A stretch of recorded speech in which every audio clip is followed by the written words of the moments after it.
What's up, everybody, and welcome to a brand new episode of the 5280 podcast on the MHRT network. I'm your host, Mundungus Creevy, alongside my co-hosts, as always, Cameron Parker, Gage Madrid, and Glenn Hauser. And we have a very, very special guest for you guys today. He's been a reporter covering the Denver Broncos since 2005. He's been with 9 News TV, which I'm sure you guys have all seen, since 2015. He's also got a new book out, which is actually his 7th Broncos-related book. It's called The Denver Broncos All-Time All-Stars. Ladies and gentlemen, Broncos legend, Broncos media legend, Broncos country legend, Mike Klis. How are we doing, Mike? Hey, what's going on there, guys? Nice to be here. Thanks for having me. Thank you for coming on. Yeah. So, Mike, Go ahead, Mike. I was going to lead things off with the book, actually, because this is right up my alley. You're ranking, essentially, you're picking the all-time lineup I know you got it, but there's my copy. I have it in the background here somewhere too. There you go. Yeah. All right. But it's a really clever premise where you're having candidates for the starters for an all-time team in every era for the Broncos for the history of the team. So how did this premise come to be? How did the book come to be? And what was the hardest position to pick? Yeah, it's a series put on by the publisher, Alliance Publishing, I believe, is the publisher. I've done a couple books for him. Rick Reinhardt, he publishes some books that Terry Fry has written historically on the Broncos. Also, he had a book on the 1977 Orange Crush. Chris Thomason, who works for the Denver Gazette now, did a similar book with the Minnesota Vikings. And so what it is you pick a starter, all-time starter at each position. And I also picked the head coach and 3 special teams positions. And the toughest, believe it or not, I would say the deepest position is safety in Broncos history. In my opinion. And it started with Goose Goslin having like 43 interceptions in his first 6 seasons. And that's still the franchise record. And unless Justin Simmons stays healthy and with the team for 3 or 4 more years, that record is going to hold. He was the all-time AFL interception leader. He wound up getting beat out, I think, by 1 or 2. Dave Grayson and Johnny Robinson might have beat him at the last couple of years. But you had Goose Goslin, you had Dennis Smith, you had Steve Atwater, you had John Lynch. I know Billy Thompson, one of the all-time great safeties. Steve Foley actually passed. What am I saying? Steve Foley passed Goose's interception record. In 1986, he beat him by 1. I think it's 44-43 Foley. So there's a lot of great safeties there to pick from. That was the deepest position, I would say.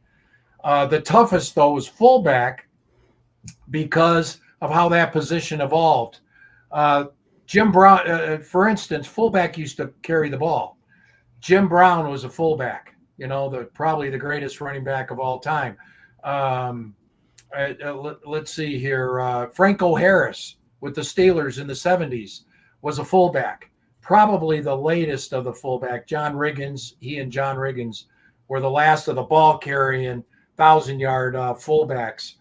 And then you had what the position is more today, the Howard Griffith blocking position that the fullback has become. Mm-hmm. So how do you differentiate between Howard Griffith, who was the greatest blocking fullback in Broncos history, and John Keyworth, who had a couple of nice rushing seasons? And I wound up that was the only position where I had a tie. I wound up tying just because there were 2 completely different players at the same position. But the same thing happened on defense with, for instance, linebacker. 3-4 linebackers today. Von Miller is a linebacker today versus Randy Gradishar as a linebacker in the 70s. I mean, they're 2 completely different players. Defensive ends. There's a big difference between a 3-4 defensive end today, who's really a defensive tackle, versus a defensive end in the 4-3, which Rich Tombstone Jackson picked. So those, those defensive positions, the 3-4 versus the 4-3, especially with the Broncos' history with Joe Collier, the Broncos really popularizing the 3-4 in the Orange Crush era. They were the first make it popular. So those were the more difficult decisions in the book. So, Mike, I wanted to kind of jump into something that we just found out today involving Kareem Jackson. We all saw the hit against the Packers. So I kind of want to get your take on the hit, if you think it was suspension worthy, and why they dropped it from 4 to 2. By the way, I forgot about the book plug, so you guys get a few more minutes before I run to the Game 7 of the baseball playoffs. There, I'm for the Diamondbacks. By the way, I am not the biggest Bryce Harper fan, but anyway, the Kareem Jackson. I did anticipate a suspension, given all the priors, especially a second ejection. But I was anticipating 1 or 2 game suspension. Yesterday, I got a heads up from the league office that something was coming down shortly. And so I figured it would be the Kareem suspension. And so I started kind of writing something real quick. And I left the suspension. I kind of guessed that it was going to be a suspension, and I left the game amount with an X to fill in later, and I was anticipating really 1 or 2 games. When I saw 4, when I got the notice that it was 4, I paused for 2 or 3 seconds. I was surprised by the length because they didn't suspend him. I thought he might get suspended, first of all, with the Logan Thomas hit in Game 2 with Washington. I mean, that was vicious. I mean, he didn't knock Jacoby Myers out of the game in Game 1. Jacoby Myers couldn't play Game 2. He not only knocked Logan Thomas out of the game in Game 2, Logan Thomas couldn't play Game 3. So, I thought the league, with all its safeguards, measures that they want to, protect players and not make it so rough for all those little Johnnies out there that want to play football someday. I really anticipated a suspension then. I guess he didn't have enough launching high hits. The Logan Thomas was different than the Jacoby in the eyes of the NFL. Isaiah Pacheco, which really flew under the radar in the last time they just played the Chiefs in Arrowhead, he went down and hit Isaiah Pacheco and knocked his helmet off. Didn't get penalized because it was kind of in a tighter scrum, but he wound up getting fined $43,000, and that was his second offense. And then the defenseless receiver against Luke Musgrave was like the third, and he got the suspension. And I was surprised it went from $43,000 fine, no suspension, to 4 game suspension, almost $600,000 in game checks. I thought that was a big jump. So now they have reduced it. Derek Brooks is the appeals hearing officer.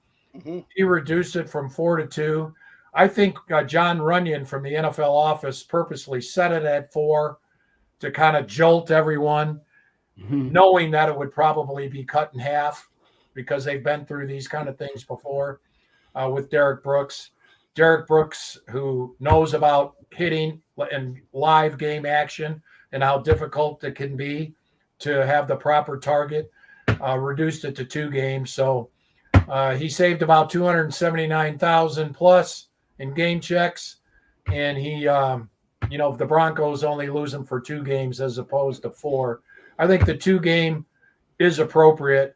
I am guessing that Kareem showed contrition during the appeals hearing and promised to change and make adjustments to his game.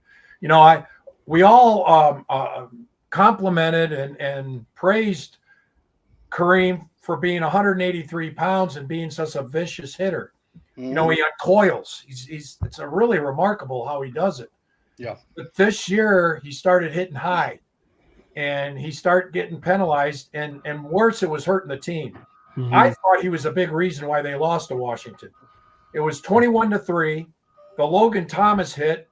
Thomas holds on to make it 21-10, but the air went out of the stadium after he was ejected. I just thought the defense was demoralized for a while. Washington, I think, scored on their next 4 or 5 possessions, and the Broncos lost 35-33. If he doesn't get ejected from that game, I think the Broncos win. But then he almost lost the Green Bay game with the 15-yard penalty that came on a go-ahead drive. They're down 17-16. They wound up doing just enough to set up Will Lutz for the game winner. And so for the team and for himself, no matter what he says, that they're clean hits and they're not as bad as the officials, this is what the officials see. This is what the league sees. You're in the system now. You're getting watched, and you better adjust, and you better lower your sights on the target with the players.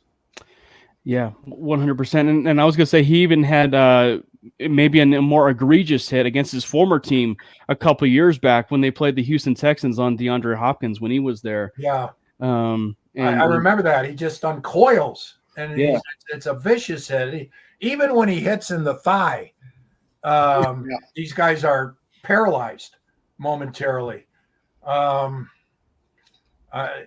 I guess in Kareem, if he doesn't unload and hit first, they're going to hit him and hurt him. So he's the aggressor there. But still, you can't go as high. He's been going too high this year for sure. Yeah. Yep. I'm wondering if that was maybe the argument that the NFL had with the particular hit on Luke Musgrave, where maybe he could have aimed for the hip or thigh area as opposed to going it from one angle. It appeared a little bit more shoulder to shoulder. Another angle, it appeared definitely a little bit more towards the head and neck area, at least from my perspective. Seeing it on the Jumbotron at the game, I attend all of the home games. So that was one perspective where I feel like that's where the NFL kind of saw it from. And I'm wondering if that's probably what they want him to do in that situation. But then there's obviously I think, if you notice on social media, a lot of the teammates came to his defense saying it was a clean hit, that it was shoulder pad to shoulder pad. And I think the initial contact was shoulder pad to shoulder pad, but something got inside Musgrave's chin strap, because he had whiplash on that hit. So, and the ruling there was defenseless, that he could have done safer. He doesn't wrap his arms like Justin Simmons. Simmons is more of a wrap the arm tackler. Mm-hmm. Kareem doesn't use his arms. He uses all 183 pounds in his shoulder pad, kind of like a snake uncoil. And so anyway, it's going to be tough for a 183-pound safety to use his arms and tackle. Mm-hmm. But I think he can still uncoil at the midsection versus the neck, because it's not just the head anymore. It's the head and neck area where you get discipline. Yeah. You play within the rules, right? I mean, that's kind of what you were kind of saying there. So obviously, to talk about the big elephant in the room, which has been their expectations, they bring in Sean Payton. Will it work with Russell Wilson? The expectations that it's not really transpired so far within the 2023 season, and then so much has come out of that. Are they going to be offloading and rebuilding and moving on from these players? What are you terms of like seeing with this team? So they had that win against Green Bay, but is this a team that is, to use that term, buyers versus sellers? Are they still going to end up being sellers at this particular point, despite, say, a win against the Green Bay Packers? I think they'll be, if they can, they're not going to be buyers. They will be sellers, if anything, during the trade deadline. One of the problems that I'm seeing here in this trade market so far, for instance, Justin Simmons' name came up in the trade reports. Kevin Byard with Tennessee just went. I know that was a complicated deal. A safety came back, and it was a 5th and 6th round pick, but a 5th and 6th round pick for a quality safety like that, who's cheaper than Justin Simmons, that tells me you're not going to get a 3rd round pick for Justin Simmons. Right. And so if you're going to only get a 4th round or maybe even a 5th round back, is the best you're going to get back for Justin Simmons. Do you make that trade? I would say no. You're better off keeping Justin Simmons. Josie Jewell, a player like that, you want to clear space for Drew Sanders. Then again, Drew Sanders only played 4 snaps. His playing time regressed this last week against the Packers. Josie Jewell's went back up. He doesn't have the green dot anymore. That goes to Alex Singleton. So for a while there, it looked like Josie was getting phased out, maybe just slightly. But now he's back in. He had a heck of a game against the Packers. And so we'll see how this plays out. Courtland Sutton, from a business standpoint, it makes sense to move Courtland Sutton because he's in the final year of his guarantee. And I'm not sure you want to pay him $15 million next year if you don't have to. Then again, he's coming on and he's outperforming Jerry Jeudy and Sean Payton seems to like Courtland Sutton more than he does Jerry Jeudy as far as the game plan. Maybe his Marcus Colston from 10 years back when Peyton was with the Saints. The big physical type receiver who's good in the red zone. So it just seems like some of these guys who seem to be guys you would maybe discard and move on to next year, and try to get some draft picks, because I think 25% of the problem with the Broncos, the state of the Broncos right now, is because they have lost 3 first-round draft picks and 3 second-round draft picks from the Russell Wilson and Sean Payton trade. And it turned out those guys weren't miracle workers. They did not turn around the team like we all thought Russ would last year, like we all thought, at least I thought Sean Payton would this year. And that hasn't happened to this date. It just looks like a flawed team on so many levels. More so on defense still, even though they're improving. And Russ, it just, that quickness and escapability and speed that he had for 10 years in Seattle, he still can run. He's still an athlete, but he can't escape. He doesn't have that explosiveness that he had in Seattle. And that looks like that's gone. So, I don't know. They're sellers, if anything, but then again, just kind of reading how this market is going, I'm not sure how much they're going to get back for these guys. I mean, if they don't get a second-round pick for Courtland Sutton, I wouldn't trade Courtland Sutton. If you don't get a second-round pick for Jerry Jeudy, I know everyone's mad at Jerry Jeudy right now, but I still wouldn't do it. I still think he's just he's a guy who's a little immature for his age. He's 24. He's still young. I shouldn't say for his age. I mean, you should have seen me at 25, how immature I was. But, I'm 23, so yeah. I'm with Jerry, when he shot back at Steve Smith, fine by me, but he's still a talent, and I think you're hurting yourself if you give up Jerry Jeudy for a 3rd or 4th round draft picks to Justin Simmons. And so I'm not sure. I'm sure they'll move 1 or 2. I still think they'll move 1 or 2. Maybe it's a DJ Jones. I doubt it, because he's in the final year of his guarantee. Maybe it's Kareem. I don't think so there either. But we'll see how it is. It just I'm going to be surprised if they get what we're going to say. Wow, that was a great value in return for this player. So it may not be as active in the trading deadline as we think. All right, Mike, we got one more from Gage, then we'll get you to Game 7. All right. Yes. So I'm somebody who's just starting my media career. I'm hoping to take the distance and turn this into my long-term career. I predominantly produce digital media content, both on this platform as well as my own YouTube channel. And I do look to get into some writing as well. I guess my question to you is, what advice would you give to someone who's just starting in the sports media landscape? Yeah, that you wouldn't believe how tough a question that is for me, because I came I come from when they, the newspapers were in stone tablets, and thrown on the driveway. Boy, things have changed.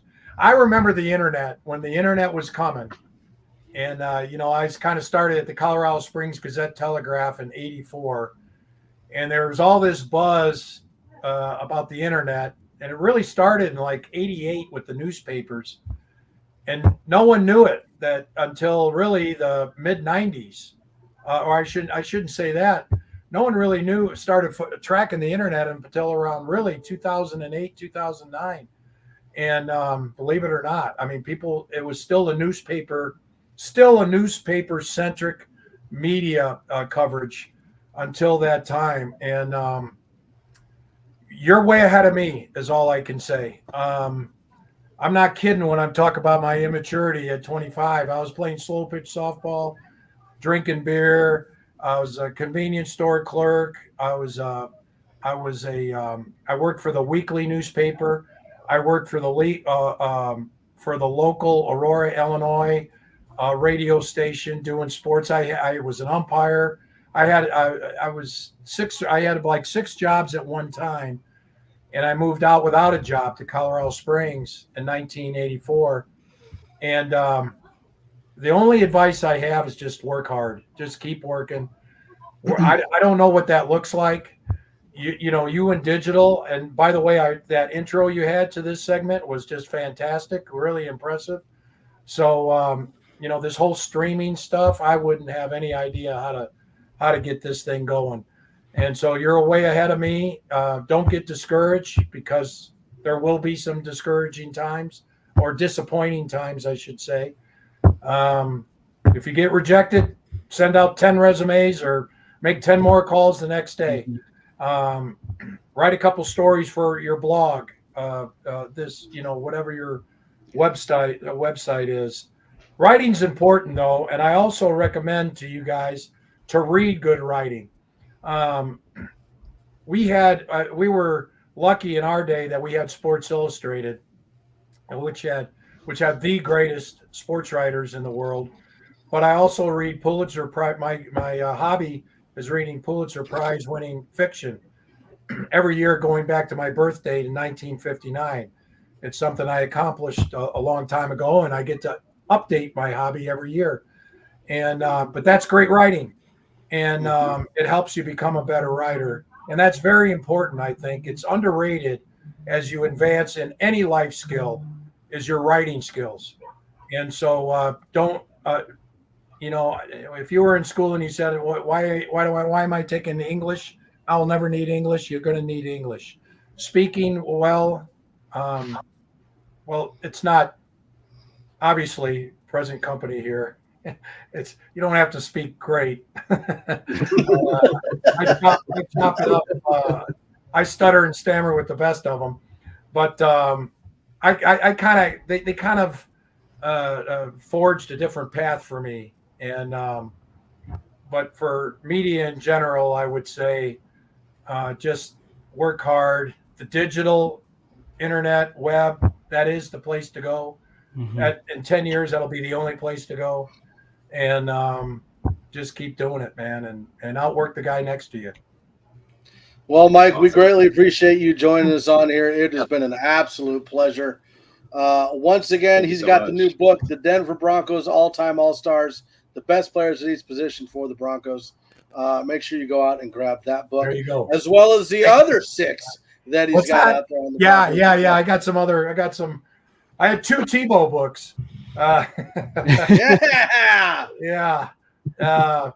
I tell you, both of them went to the discount bin as soon as they were published, because he was gone by the time the books came out from that. I was going to say. Yeah, that's my favorite book there. I did a lot of research on that, and a lot of stories, life stories on all 50 of those guys. That was difficult, leaving off actually from like 41 to 60 was very difficult. And anytime you have a list, it's debatable, it's arguable. Yeah, and it's difficult, which is kind of what makes it. So anyway, thanks guys, you've been great. I really enjoyed it.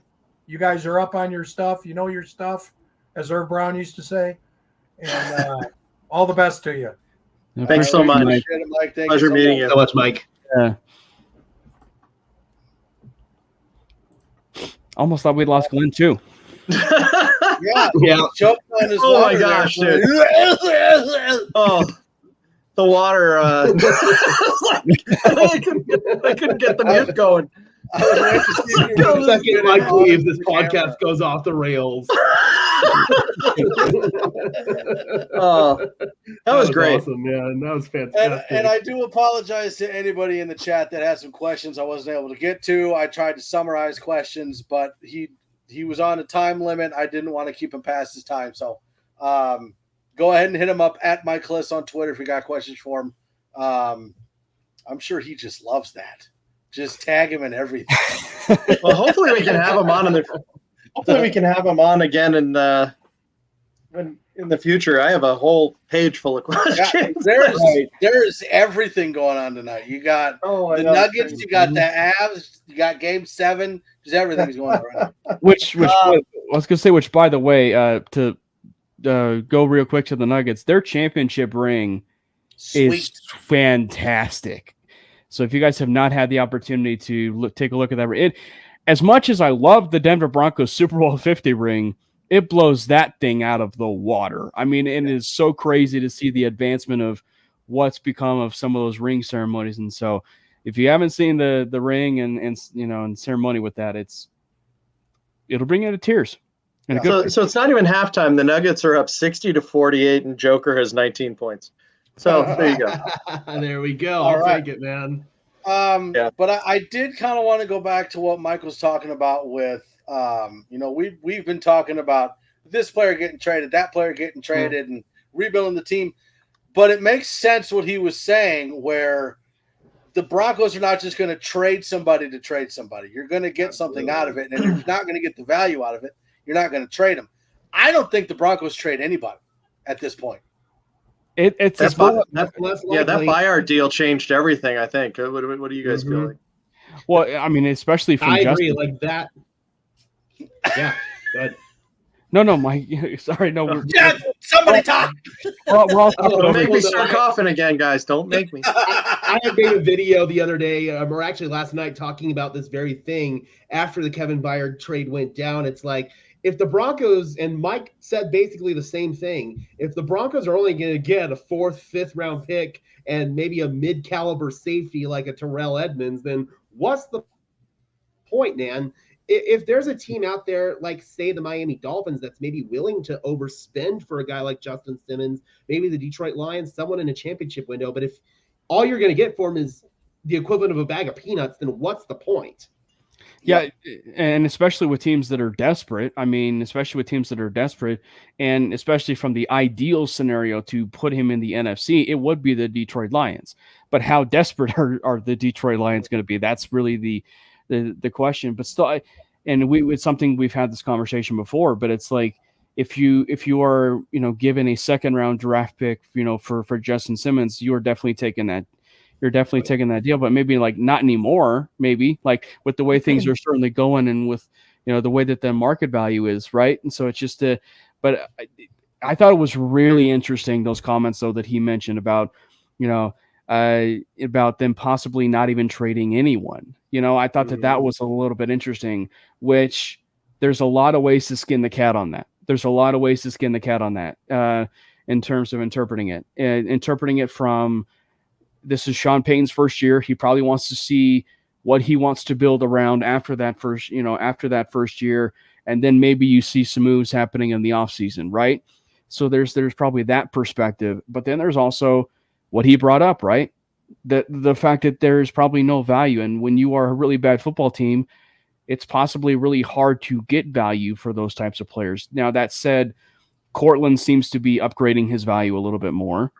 In the last couple of days, so maybe there is a team that is going to be desperate enough that comes forward and wants to pay off for a Cortland. Jerry Jeudy had a brutally good game as well, along with Sutton in that Packers game. So I mean, is there a team that's going to pony up and want Jerry Jeudy as well? So it's just like it's a few.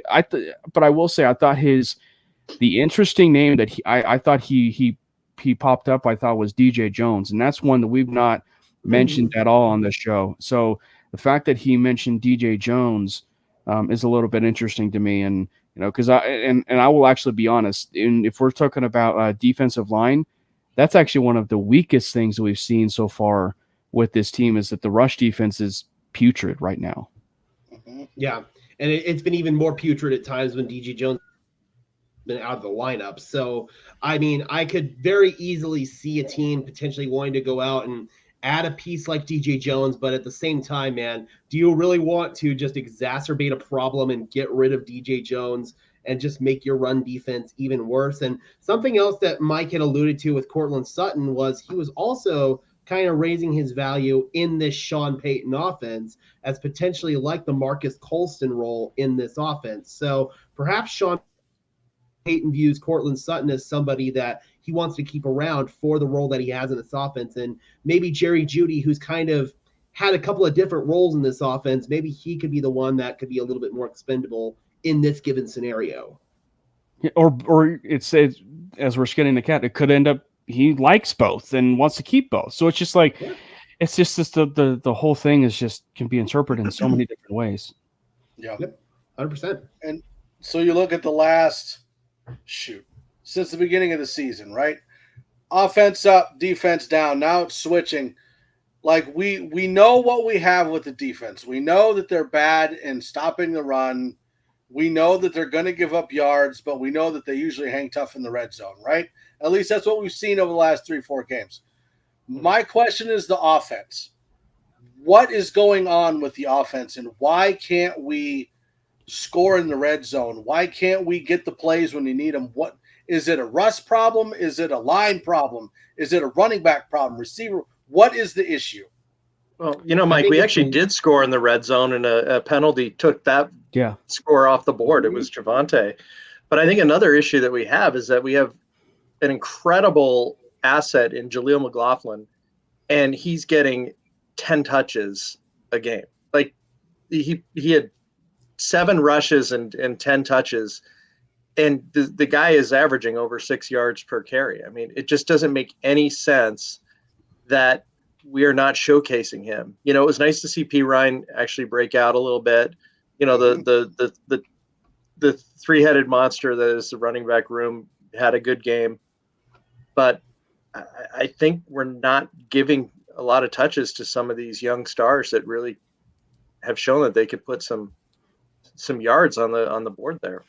Well, I'll counter that a little bit though with a guy whose jersey I own, Philip Lindsay. We were always clamoring for Philip Lindsay to get more and more touches, yet there were times where in pass protection he'd get a little bit exposed, and then eventually those touches kind of started to wear down and the injuries really started to pile up with a guy like Philip Lindsay. Now, I don't believe Jaleel McLaughlin has the pre-existing injury history that Philip Lindsay did when he entered the NFL. I believe Philip Lindsay had already had like at least one ACL tear and a couple of serious knee injuries entering the NFL. But there's also that whole perspective of not wanting to expose Jaleel to situations that he's just not ready for, like pass protection, and then also, just not wanting to wear him down. But I'll also counter that with, we could also see a lot more Jaleel McLaughlin in the red zone. That's where he could really bring home the bacon for us, and he could be a really dynamic weapon in the red zone, and that's where I want to see more of him, is in the red zone. Well, and to go a little further on that, and this is another layer to that, I think that what we saw against the Green Bay Packers was finally the opportunity, and granted, we saw a lot more carries for the specific back, but we still saw the opportunity of them running the football more. Mm-hmm. They embraced the identity of running the football more, and if there's one of the key things as far as being so successful in the red zone, it's establishing the running game, not getting too cute, playing that physical game. And they should have had a touchdown. And frankly, I believe Dave Logan said on the radio that the call on Quinn Bailey in the red zone was a bit skeptical, that they never should have made that call. So if that's not called, you're talking about another touchdown, and the Broncos aren't 1-4 in the red zone. So I actually think that they were a little bit more creative and more successful may be the wrong word, but it did seem like they were better in the red zone from what we actually had seen in the season. That said, though, when you're a bad team, you bite yourself in the butt a lot of times. But I think for the Broncos' sake, though, it did seem like we are seeing much more of an identity with that team against the Packers than we've seen in many weeks prior. And that really did lead and start with Javonte Williams, who, as much I will say this, as much as, I think I had asked this question about a couple weeks prior that maybe Jaleel McLaughlin may be the best running back on the roster based on what we had seen. It does seem like Williams is getting his feet wet more and more with each and every week. And it does seem like Williams is getting closer to that running back that we have been seeing for a couple years. I mean, the man averaged 5.5 yards per carry against the Packers. But what I loved about this was just we got the run game going pretty much in all 4 quarters. The second half run game for the Broncos has been borderline dog shit. So I'm really glad to see that we've been able to just get a consistent second half run game going. If we could take that into this Kansas City game, then we might have a chance to hang tough with the Chiefs. And maybe actually if this offense can consistently run the football, we might be able to be in a position to, dare I say, upset them. Yeah. So putting my tinfoil hat on, is there a possibility that maybe Sean Payton is not playing some of these young stars that average quite a few yards either on the ground or through receiving because he wants to tank without actually showing that he's tanking? And maybe the reason he was circling the parking lot of the sushi restaurant was he was pissed that they actually won. I mean, you never know, man. We all know how infatuated Sean Payton is with Caleb Williams, and this win against Green Bay basically knocked the Broncos out of the Caleb Williams sweepstakes. So I don't know, man. Which, to be fair, I don't even, personal opinion, I don't think that Caleb Williams is better than Drake May. I think Drake May is better. Wow. Sorry. Whoa. Little skittish in the pocket, has struggles against teams that are as good, if not better than them. Mahomes is skittish in the pocket. I think that Caleb Williams is more of a 2-3 year project. Then maybe Mike coming out with some spicy takes. That's gonna be a nice YouTube short. So I pose a scenario here because I remember obviously when Zach Seegers came on last week about restructuring Russell Wilson's deals, not necessarily an option because it's basically adding more guaranteed money to his deal. But what I'm wondering is if maybe Russell realized the situation he's in and be willing to maybe shave some years off of that deal and almost tear this contract up and write almost a new one and give him like a 2-year window. And let's say we draft, I don't know, a Michael Penix Jr. or a JT McCarthy or something like that. JJ McCarthy, I'm not sure, the Michigan quarterback. JJ. Yeah, JJ. Okay. If we draft one of those guys, then possibly Russell could be that Alex Smith to the Patrick Mahomes, if you will. I could see Russell Wilson doing that. I really could, man. He may have a chip on his shoulder and be willing to prove something. If the Broncos are willing to eat a $35 million dead cap penalty in 2024 to get Russell off the books, why not just pay Russell that money and keep him on the roster and just basically do a new deal with him? I've been pumping that drum, Gage. I mean, as far as the idea of possibly him being an Alex Smith, type situation. And I got a lot of grief for it because people were like, well, the Kansas City Chiefs were 9 wins, 10 wins, 11 wins. It's like, I'm not talking about their wins. I'm talking about the situation at hand and about how Alex Smith, paved the way for Pat Mahomes. Like it's not even their win scenario, but I think that the thing is, like, I could see a scenario like that. And we should also paraphrase that there were a lot of teams that are two-loss teams now in the NFL, which is actually absurd to think about. And the Chargers? Yeah, the Chargers being one. But I think that, so this idea of possibly getting Caleb Williams, there is still a window for them to get Caleb Williams. And because it's hard for you to go 1-16.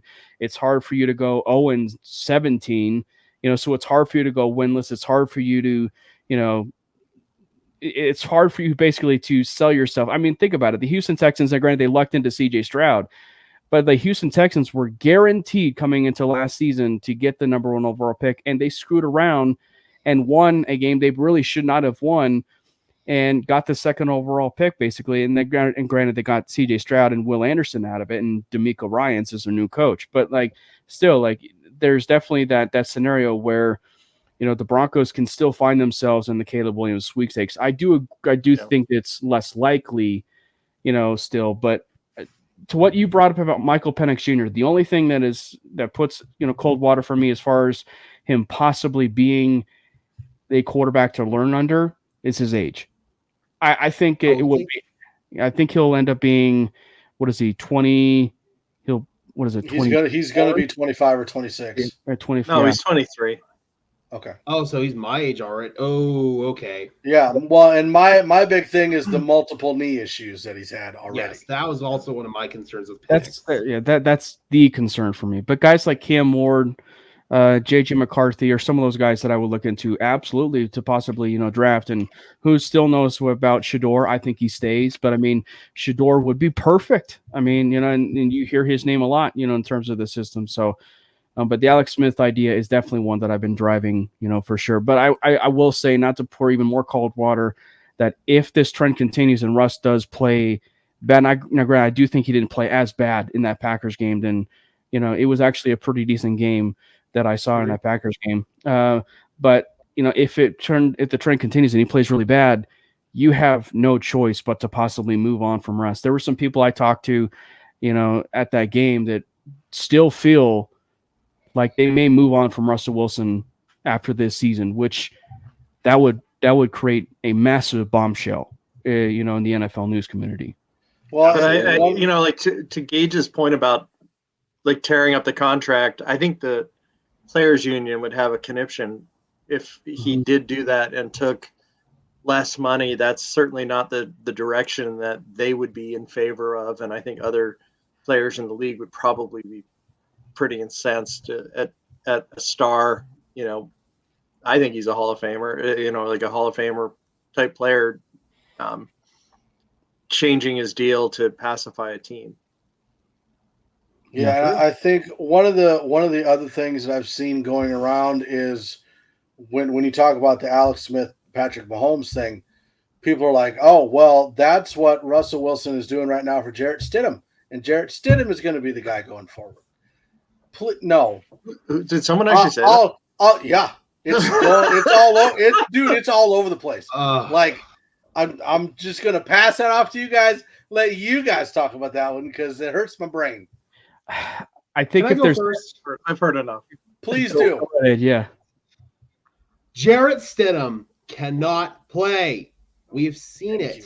This dude, unless he's going against a skeleton 4-string defense of the Los Angeles Rams, that basically none of those guys are even on NFL practice squads anymore, let alone an active freaking roster. Jarrett Stidham cannot play. Extraordinarily inaccurate, stares down receivers in the pocket. Mobility is decent. Don't get me wrong, it is decent. But even in those games that he played for the 49ers, a lot of that was Devontae Adams bailing him out of some bad stuff. I mean, he had a couple of nice throws here and there, like he did in that Rams game and like he did a couple times in the preseason. But on the whole, Ben DiNucci looked like the better quarterback than Jarrett Stidham in all of training camp and most of the preseason. Do with that what you will. Yeah. And two, to layer it more, the QB class that's coming in is way better than what you will ever see with Jarrett Stidham. And I will say, if they ever want to see what Jarrett Stidham is like, then that's when the season is lost. Mm-hmm. That is when the season is lost.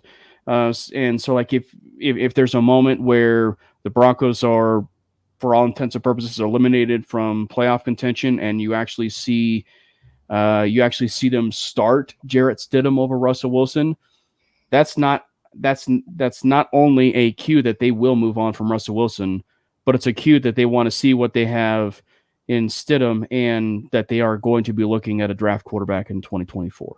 And I think the only way Russell would probably be just inactive altogether. Might as well have DiNucci up as your QB2 at that rate. See what he can do. Maybe he's your long-term backup quarterback, I think the only way they play Stidham is if they have some serious concerns about Russ getting injured and his guarantees kicking in. I don't think that they're going to be upset with his play and that they want to get Stidham some time. I just can't foresee a scenario like that. But I just do want to go back to the Chargers and mentioning the fact that they have the same number of wins as we do. All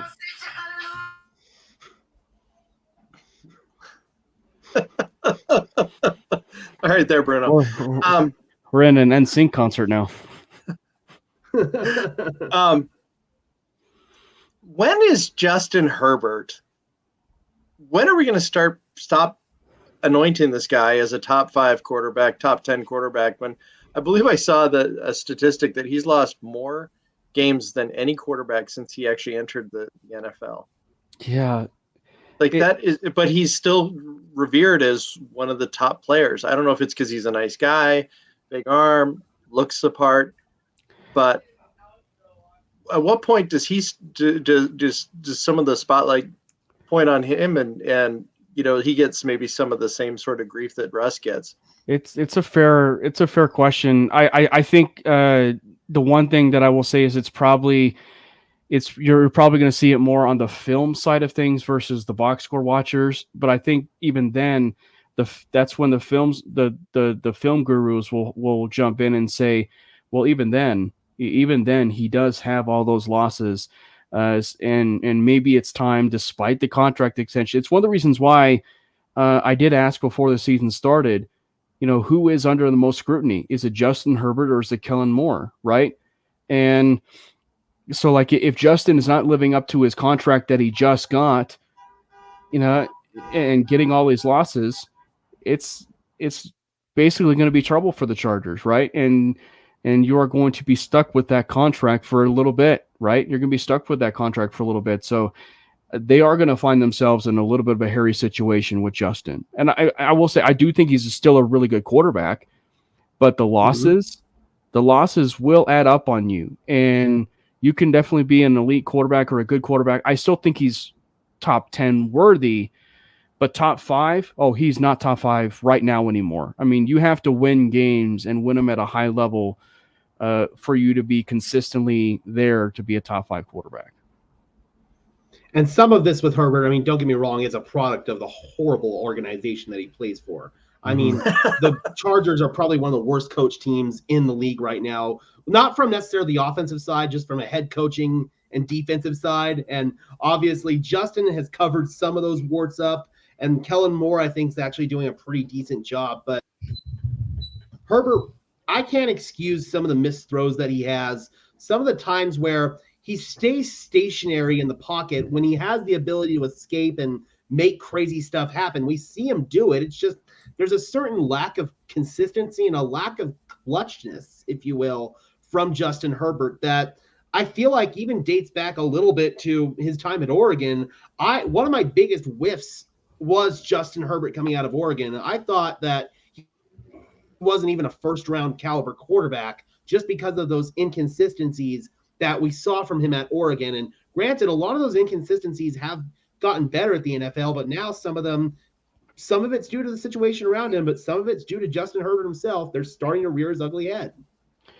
Yeah, and not to bring up a draft prospect, but I mean, it's one of the reasons why I'm not saying myself, but it's one of the reasons why I think maybe some people may see Justin Herbert flashes, but maybe feel like maybe Drake May is a better prospect than Justin Herbert, because I think that the thing that you see with Drake May, versus a Justin Herbert, is you see a little bit more of an athletic ability out of the pocket, his mobility, the way he can run out of the pocket and scramble.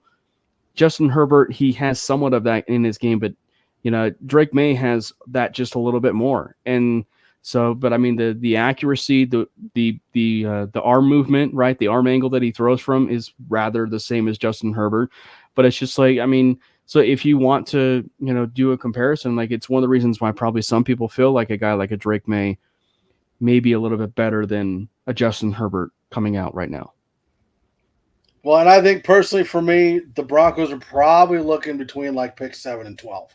I don't think Denver's going to be in that top 3, and you would have to be in order to get either Williams or May. So I don't think we're looking at Williams or May. I think we're looking more at like offensive tackle or Marvin Harrison Jr. or something like that. He'll be gone by then too, FYI. Yeah.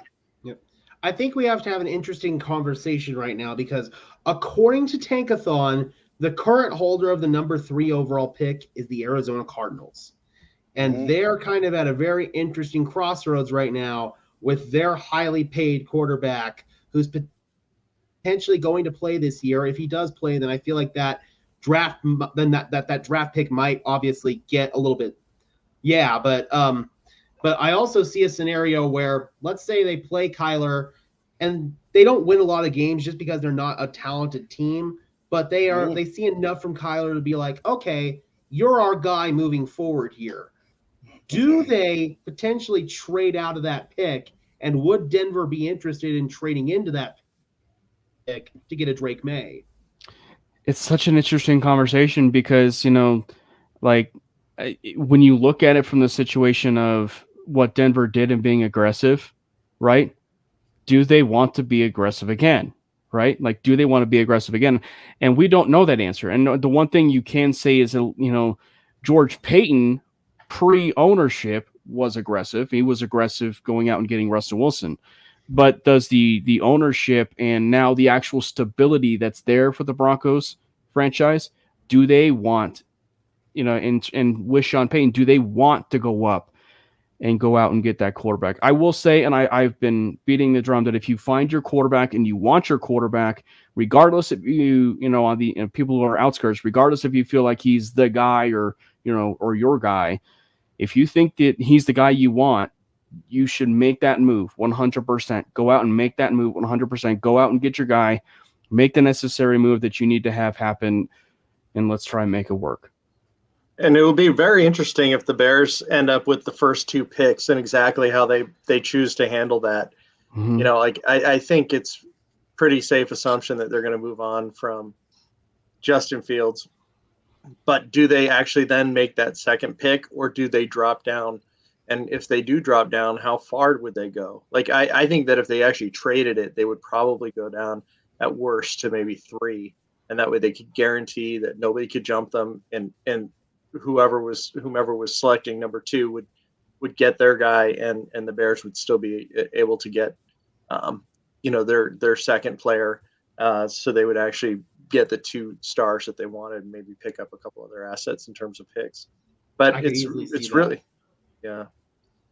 going to be very interesting. I mean, there are so many 2-win teams, and it seemed like all of the 1-win teams actually picked up another victory over the weekend.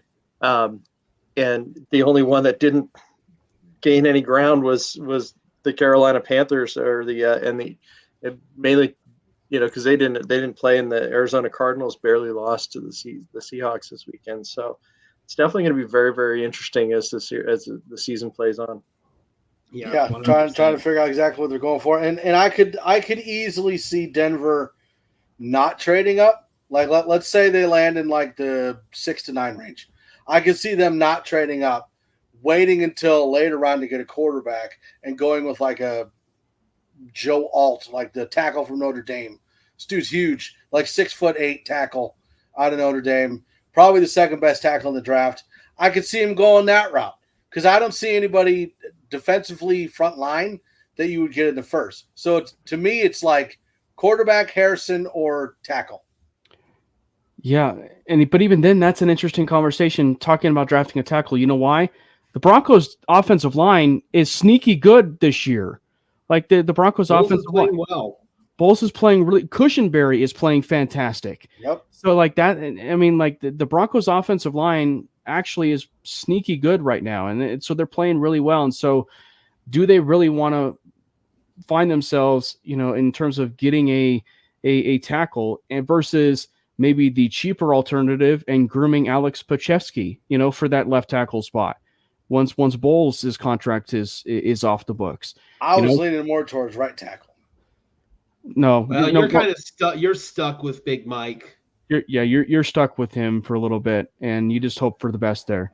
But Interesting comment too from Peyton the other day. I don't know if you heard it. He was talking about McLaughlin, and he was talking about the amount of hours that he puts in, and that the two guys that put in the most hours get there the earliest and leave the latest, or Jaleel, but also Forsyth, the 7th round center, which I thought was very interesting that he actually brought him up. There was no reason to, but he made a point of actually bringing him up, even though Lloyd is having a phenomenal season.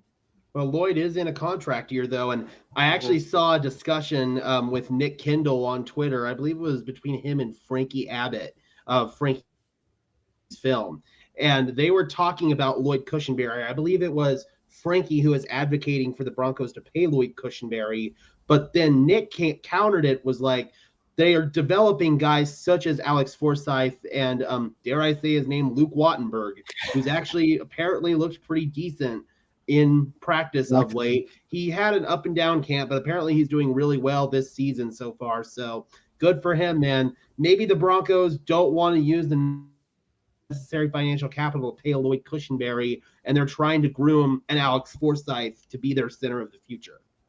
Well, and again, I was going to say real quick, like going with the offensive line being sneaky good, I'm pretty sure it was Nick Kendall, but he put out something that said, looking at quarterback-created quarterback pressures, was Nick Russell Wilson is like the worst in the league.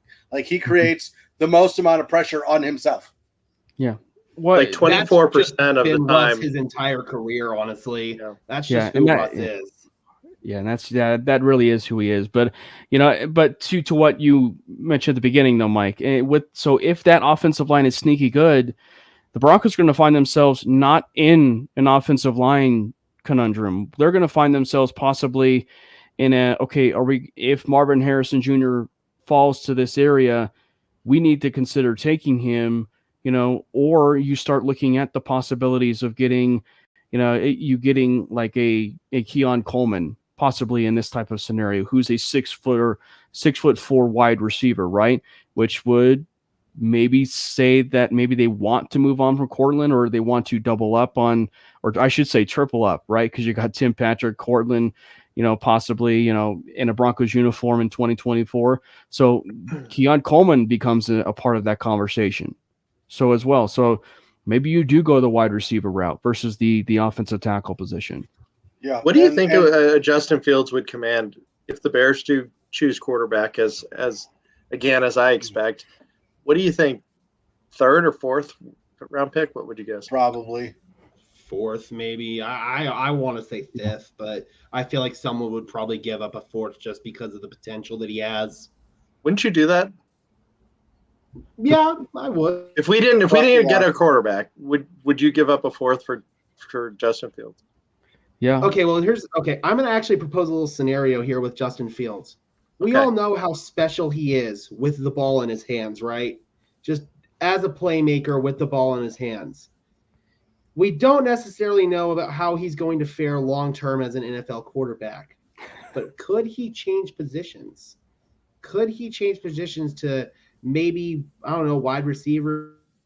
He learns to run some routes, or maybe running back a la Terrell Pryor, What another former Ohio State quarterback who maybe doesn't have the arm talent necessary to truly make it as a quarterback in the NFL. Or again, Sean Payton, we saw what they've done with Taysom Hill. I could very easily see a scenario where Sean Payton's like, you're Taysom Hill on steroids, dude. I could use you in so many different ways. But then obviously the guy who initially identified Taysom Hill was Mike Westhoff because of his special teams abilities. So unless Justin Fields is going to go start playing special teams, then I don't know. Well, let me pose this question, and it potentially could happen. Let's say that Justin Fields and Kyler Murray become available. Which one do you go for, or do you go for either one? I would want Justin Kyler with a 10-foot pole. I would want Justin Fields personally. Not with that injury history and with that contract. Absolutely no way. And there's some honestly questions about maturity and stuff like that with Kyler Murray. I'm not touching Kyler with a 10-foot pole. Okay. And I was having a conversation. You're not touching him with a 5-foot pole. I was having a conversation with Mile High Prophet, and he brought up that he thought if we were in the mid round of the first, he would like to go with the corner out of Alabama. His name's Kool-Aid. Yeah. I mean, I Corner haven't and scouted corner. much, but I know that Kool-Aid is like a. All I blue know chip is his corner name is prospect. Kool-Aid, and that's good enough for me. Well, just could you imagine waiting for him to two burst through the lockdown wall Alabama corners? Oh, yeah. Dude, that could really be awesome for the secondary. So maybe Denver ends up with like the 6th, 7th overall pick. Why don't they trade down, try to acquire another first-round pick, have 2 first-round picks? Maybe one of them could be Kool-Aid, get another lockdown corner to pair alongside Pat Surtain. Do it. There you go. Well, you know, and I know Mike likes this in terms of the trade down scenario, but I will say if you are in those likely slots, you know, those are much more of a higher situation for you to trade back. And frankly, also, if you trade back, you could find yourself in Michael Penix's territory to possibly take him.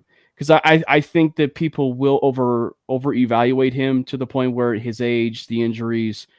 I think he's a first round talent, but I think teams will over evaluate him to where I think he could slide, you know, possibly into the second round or maybe the end of the first, possibly. But I do think he's a first round quarterback. You can see maybe like a similar slide, like a Jalen Hurts or a Drew Lock. Obviously, one of those players worked out, one of them did not. Right. Yeah. So obviously we will talk more draft when the season's over because we have no idea when they're going to pick, who they're going to pick, whatever.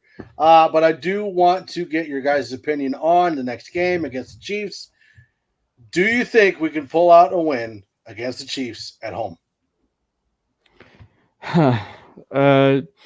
You know, it's interesting. I mean, the weather, the way that things are, you know, operating, it's going to be a really cool game. It's going to be like in the mid 30s, possibly some snow in the forecast.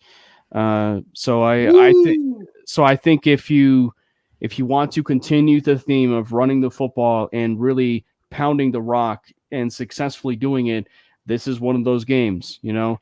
And also to that point, with it being such a cold game, turnovers are going to be a big thing again, you know. And for Russ, make the right read. And I think that's one of the reasons why his turnovers are a little bit down this year is because he's trying so hard not, you know, to commit the big play, and that big play meaning turnovers.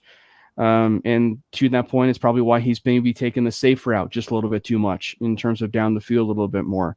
So I think, you know, keep the turnovers to an absolute minimum. And if you are lucky with Pat Mahomes, it's a safe bet to say Justin Simmons will get an interception off of Pat Mahomes.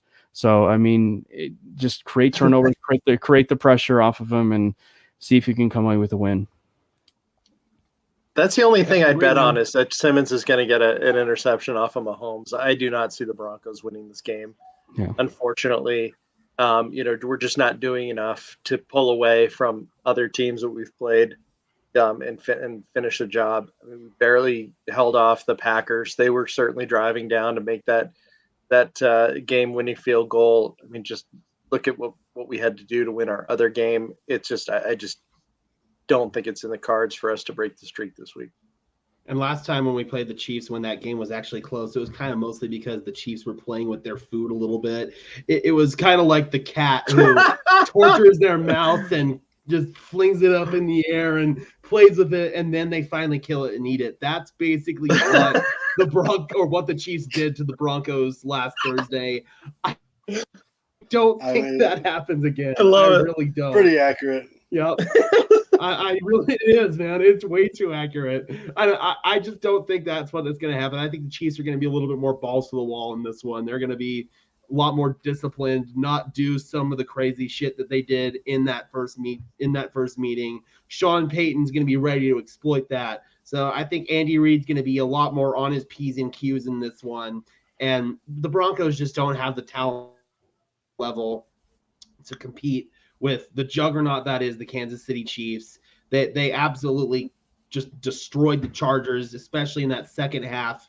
they started to run away with things. And if Taylor Swift is in the house, then Travis Kelce is going to go nuts. And Kelce has always just killed the Broncos historically, and I imagine that's going to be another one of those situations there, man. So I don't know if the Broncos can keep this competitive and respectable, that'll be nice. But what sucks about this, the Broncos, if they lose this game, will have officially lost a full season's worth of games in a row to the Kansas City Chiefs. 17 games in a row.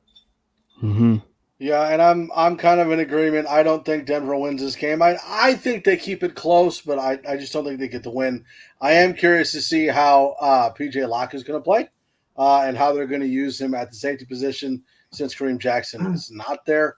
I would like to see more touches from Mims. He really didn't get anything in the Packers game. I want to see Jaleel get the ball more. I would love for them to lean on the run game just to try to avoid those turnovers.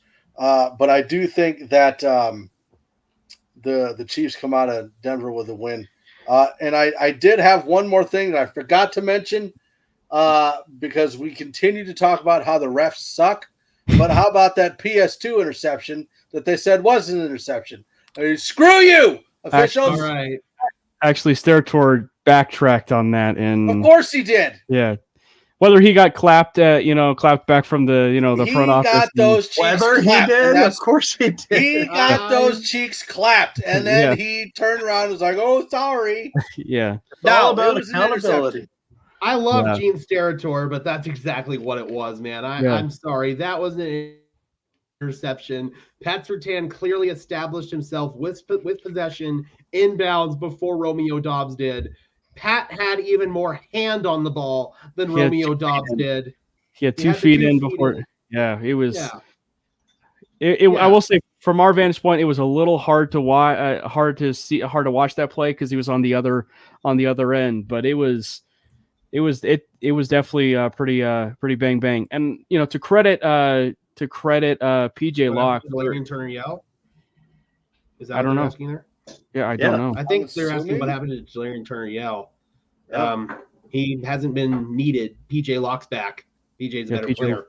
Okay, but now that we got 2 games with K-Jack, when is JL Skinner going to get on there? What about Riley Moss being inactive? Like, this is a guy that we actually gave up a 3rd-round pick to move up. Like, this is just crazy.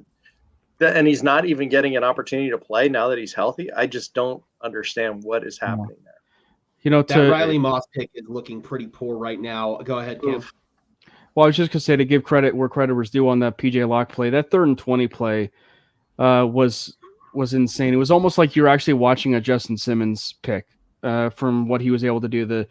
The one shot that is the side view in all 22. Robbie posted it. I have it saved on my phone, but like he is like running like almost like 30 yards to go get that pick. And I know it was a 3rd and 20, and Love probably left that ball up. But that was an insane play by PJ, and so I felt great to certainly see that. And I do think the play was incomplete regardless because with Simmons on the coverage and everything, but that was an insane play by PJ, and I'm curious what they will do for DTY to see what his playing time will be like.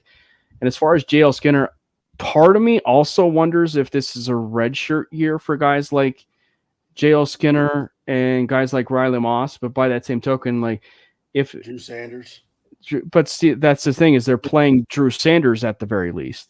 But so you're right. But he only had like Riley on special teams. Yeah. Riley's playing on special teams, but he was completely inactive last week, though. Oh, that's right, he was. But Sean Payton actually was asked about this prior to the Green Bay game by Andrew Mason.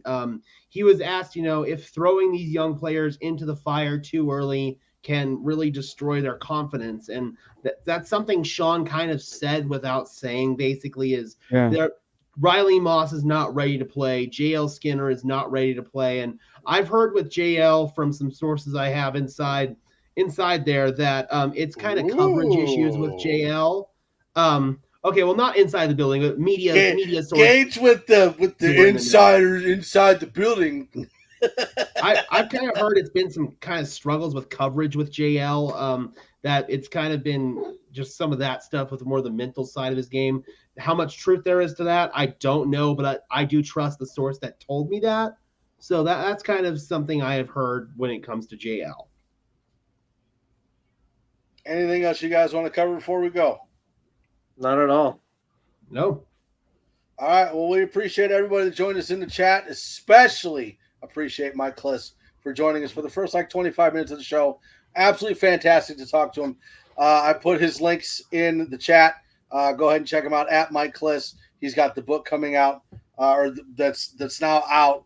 I don't have it in front of me. Glenn, what's the title of that thing? The Denver Broncos Best Players of All Time or something like that? It is called the Denver Broncos All-Time All-Stars, and then the subhead, the best players at each position for the orange and blue. I was close. Okay. So make sure you go check that out. Get that book. That's one of seven that he has related to the Denver Broncos. So make sure you check that out. We love the Broncos. We love Broncos country. We love football. Hopefully the Denver Broncos can pull out a win against the Kansas City Chiefs. I doubt it, but still always hopeful. Love everybody. Peace out. Even when you feel low, you can still go. Even when you feel slow, you can still go. Even when there's no hope, you can still go. I never answer to no, man, I still go. Go, go.